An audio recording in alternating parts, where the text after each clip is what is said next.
देखिए, हम department of archives, archaeology और म्यूजियम्स ने यहाँ पर एक 79th इंडिपेंडेंस डे सेलिब्रेशन की सेरेमनी रखी थी और ये खास इसलिए था कि हमने यहाँ पर स्पेशल एबल बच्चों को बुलाया अभिनंदन स्कूल से या जो वॉलंटियर मेडिकल सोसाइटी है बेबना से। तो आप देखेंगे कि विजुअली इम्पेयर्ड बच्चे हैं, डेफ एंड डम्ब बच्चे हैं, स्पेशल एबल बच्चे हैं जो आए हैं और उन्होंने यहाँ शिरकत की। तो मैसेज यही था एक इस फंक्शन को इंक्लूसिव बनाने के लिए और सबको ये मैसेज देने के लिए कि जिस तरह से लोग जो हमारे जो फ्रीडम फाइटर्स ने या हमारे जो बुज़ुर्गों ने आज़ादी हासिल की आफ्टर लॉट ऑफ डिफ़िकल्टी और सैक्रिफाइसेस, उसी डिफ़िकल्टी को ये बच्चे ओवरकम करके आगे बढ़ रहे हैं।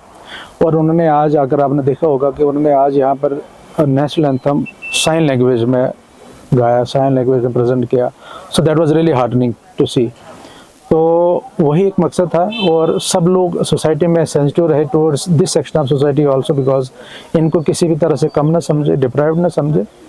और अगर हम हर बाशिंदा, हर सिटीजन अपने रिस्पॉन्सिबिलिटी समझे, वैल्यू ऑफ फ्रीडम समझे, अपने इंडिपेंडेंस समझे, इंक्लूसिवनेस को समझे, स्किल डेवलपमेंट को समझे, मैं समझता हूँ कि हमारी सोसाइटी नहीं, हमारा देश पूरा आगे तरक्की करेगा।